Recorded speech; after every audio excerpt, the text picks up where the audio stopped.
What's good, Commanders fans? Just wanted to do a quick video since Fridays are usually my preview video days, but of course we don't have a game this weekend, so everybody enjoy your weekend. Whatever you guys decide to do, just be safe, of course. But I just want to get into a quick upcoming free agents for 2023. I know it's early, but I just wanted to take a quick look ahead because we got 4 games left. Of course, I want to go over some PFF numbers from the Giants game. I finally got the numbers from that. Quickly go over that, but before we do get started, big shout out to PrizePicks. Make sure you guys sign up with PrizePicks. Use the description. In the description, use the link down below. Use my promo code REALEDDOLLAR. You sign up. Get a $100 deposit match, $50 deposit match. Real easy. You pick 2 to 5 players. Now it's 2 to 6 players. Fantasy points over under. So this week I'm doing Jalen Hurts, 1.5 pass touchdowns. New York Giants versus the Eagles. That's the game I'm really going to be watching because we need the Giants to lose. So I hate to root for the Eagles, but it is what it is. We need the Eagles to take care of business against the Giants. So I'm picking Jalen Hurts to have more than his over-under is 1.5 passing touchdowns. So I'm picking him to have at least 2 touchdowns against the Giants defense. Taylor Heinicke just had 2 passing touchdowns against the Giants defense. And then the other player I'm picking is Darius Slayton to have over 46.5 receiving yards. So if you look at the numbers for their past couple games, Darius Slayton, he had 90 yards against us. He had 63 yards against Dallas, 86 yards against Detroit, 95 against Houston, 66 versus Seattle. So he's really been hitting the over the last couple of games very easily. Same things with Jalen Hurts. 3 touchdown passes against Tennessee, 2 against Green Bay, 2 against us, 2 against Houston, 1 against Indiana. So those are my easy picks for the week on this weekend. So make sure you guys use my promo code REALEDDOLLAR. Use the description link, download the app. First time users, you get a $100 deposit match, $50 deposit match. They'll match you super easy. Easy money right there. Easy money. All right, so free agents, looking at free agency, of course, the biggest name, honestly, Daron Payne, you got to bring him back, man. You just got to bring him back. You're looking at his market value right now, just on Spot Rack, pulling up right now. I don't know why it's taking so long to load, but just looking at some of his numbers, he's top 5 in tackles for loss this year. If you look at it, there's a lot of Commanders in that top 10 for tackles for loss right now. Max Crosby's number 1 with 17. Daron Payne has 15 tackles for loss. John Allen has 15 tackles for loss. Montez Sweat has 12. So they're all in the top 10. But Daron Payne and John Allen, they're in the top 5 for TFLs. Daron Payne has 8.5 sacks. This guy, he deserves to get paid, man. I know a lot of people are debating on who we're going to keep on this D-line. Is it going to be Sweat? We're going to pay him. We're going to pay Chase Young. In the future, playing John Allen, who you're going to keep. But, man, you got to keep this guy. You got to keep Daron Payne. He had a huge sack. And I can't remember, was the fourth quarter, the overtime, a big sack on Daniel Jones. 14.2 is his average annual, his market value. But he's going to smash that, man. He's going to get way over that. He's going to get way over $14 million. So you pay John Allen, you're just going to have to pay this guy. And I know the quarterback situation, I think we're going to have a cost-effective, cost-friendly quarterback because I don't see us bringing back Carson Wentz. He's a free agent as well, the 2023 list of free agents upcoming this year. But you got to find a way to pay Daron Payne. I don't want to franchise tag him. I want to sign this guy to a long-term deal. You got to keep this D-line together, man. They're balling, man. They are the heart and soul of this team right now. The heart and soul of this offense. Between them and the run game, that's what's been winning us these games. Montez Sweat is playing. They're playing together. They're playing disciplined football, and they're playing together. Daron Payne, he's been a beast. He's been a dog out there. He's got that dog in him. He deserves to be on the Pro Bowl. Daron Payne, John Allen, Montez Sweat, they should all be Pro Bowlers this year. All 3 of those guys on the D-line. And when we get Chase back, yes, that should be an addition. But these guys are playing really, really well right now. They're playing good football. Bowling balls and butchering knives, as Warren Sapp said.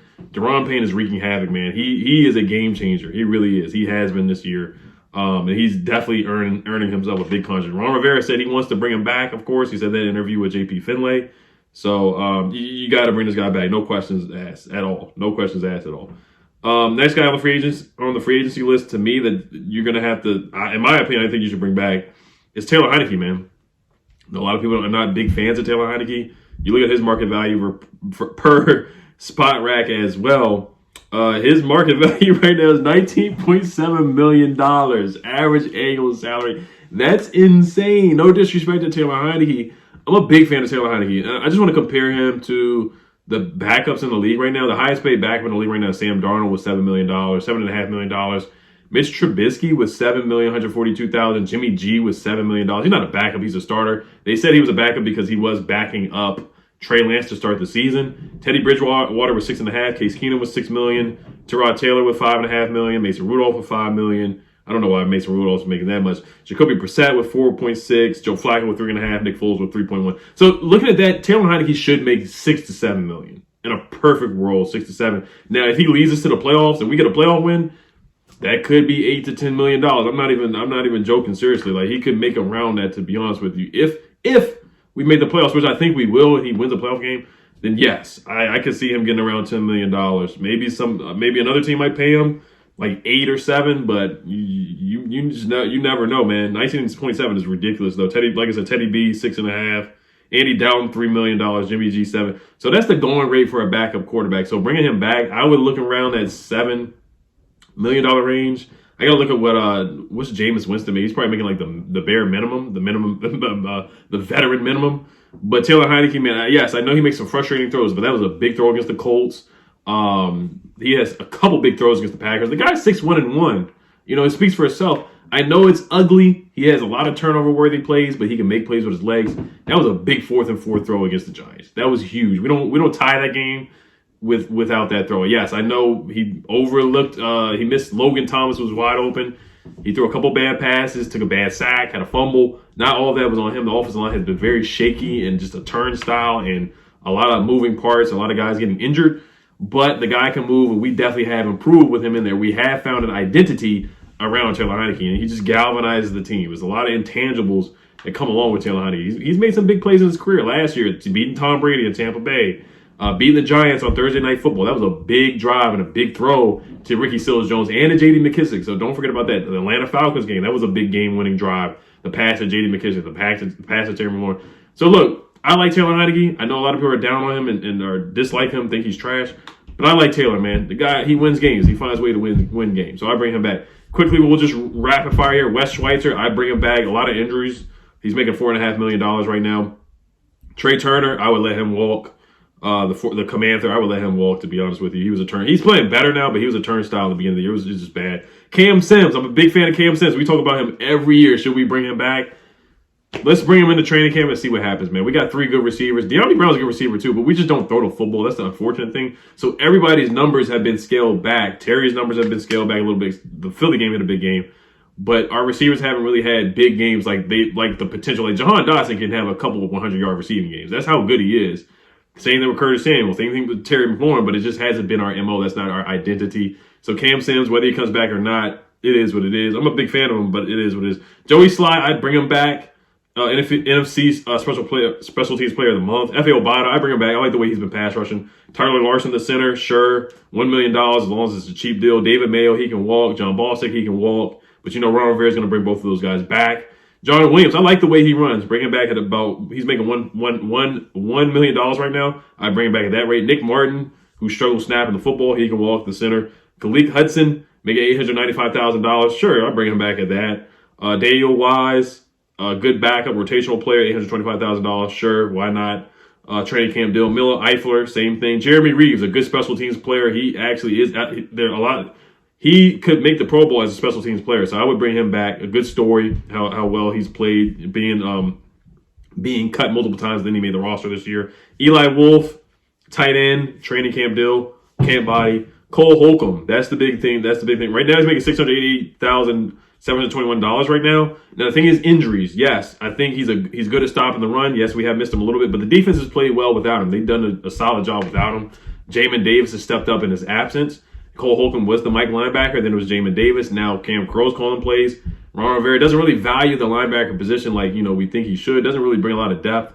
Does like bringing in old guys like Bostic and David Mayo. I think we're going to draft a linebacker, maybe 3rd or 4th round, and we'll probably have to sign another linebacker too. So it's up in the air with Cole Holcomb, but I would bring him back. I think he's a solid tackler, a good leader, good captain on the team, solid in coverage at times. So I'd bring Cole Holcomb back. Rashad Wildgoose, he can walk, but he's an exclusive rights restricted free agent. So we'll see if he comes back or not. But he got cooked a lot, and he's basically a rookie. He hasn't played a lot of games, but they do target him. They do pick on him. They have picked on him this year, and Ron had to put Danny Johnson in instead of elevate Danny Johnson instead of Rashad Wildgoose. Same thing with Christian Holmes. So Those are the upcoming free agents. Carson Wentz, the elephant in the room.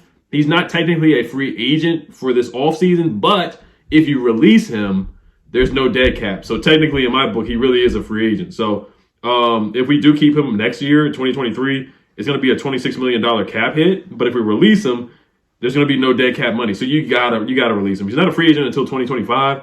But with Heineke playing well and winning games, and Wentz just can't move at all, he's just a statue back there and gets sacked a bunch of times. It just hasn't worked out. I would move on from Carson Wentz. But you never know. What if Taylor Heineke, knock on wood, doesn't play well on next Sunday on Sunday Night Football? Then Ron Rivera may put Carson Wentz in. Let's see if he does beat the Browns and the Niners and the Dallas Cowboys. If he wins those last 3 games, then Ron Rivera and that staff, then they might fool around and be like, okay, we're going to bring Carson Wentz back. But can we restructure that deal and turn it from 26 mil into maybe like 15 mil over 2 years or something like that?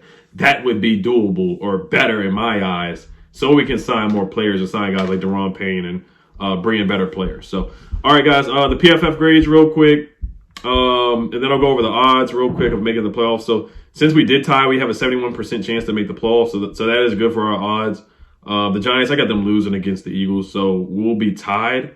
But we'll win the tiebreaker because we actually beat the Eagles, and the Giants have not beaten anybody in the NFC East so far. So if the Giants lose, we will be the 7th seed in the playoffs on Sunday. PFF grades that stood out to me real quick here. Kendall Fuller had the best day on PFF. He had a 78.1. Bostic had a 71.7, which is pretty good. Cam Crow, 70.4. Deron Payne was really high, 70.3. The worst guy was John Ridgway on defense, F.A. Obata. Christian Holmes, who struggled, he was pretty bad in coverage, had a 43.7. He had the worst PFF grade. John Allen has a 66.3. Jamin Davis, 67.1. Montez Sweat, 67.6. And then on the offensive side of the ball, of course, people want to know what Taylor Heineke's grade was. It was a 49.1, which is pretty bad. Logan Thomas was awful, too. He was one of my duds. He was a 46.5. He was awful. He really was. And blocking-wise, he was really bad. And pass pro, he was bad. Some of the penalties, one penalty was ridiculous. The blocking in the back was ridiculous. Cole Turner was graded really bad in run blocking, 43.8. Logan Thomas was 31.7 in run blocking. So the tight ends were pretty bad blocking. That's why their PFF grade was so bad. Gibson had a high grade, 71.7. Brian Robinson, 79.4. McLaurin, 85.9 was the highest graded PFF offensive player. Wes Schweitzer, 75.5. Norwell, 69.6. Lano, 76.8. Now, the offensive line, yes, they didn't have their best day, but they graded higher. Now, people were saying the sack on Heineke where Kayvon Thibodeau just ran free. That wasn't Lano's fault. It might have been the center's fault for the line shift or Taylor Heineke for the protection call. So that was not on Lano. Dotson was graded pretty high. Well, he was about average, 64.5. Curtis Samuel, 66.6. The receivers played well. I thought all 3 receivers were good. Taylor Heineke, McLaurin with the run after the catch touchdown, and then Jahan Dotson with the spin move. That was awesome. And then Curtis Samuel with the 4th and 4 catch. That was awesome as well. And that nice run he had to put us in the Giants territory where we did not convert. I thought that was a good run by him as well. So that's about it that really stood out to me. Sam Cosmi, 53.4 PFF grade. Another offensive line, Nick Martin, 50.4. So the linemen didn't grade out too well, except for like Lano and Schweitzer. But all right, you guys. I'll see you guys on Sunday. I'm going to make a video after the Giants-Eagles game and just react because that will tell us where we will be in the playoff standings. All right, you guys. Hail the Commanders. Peace.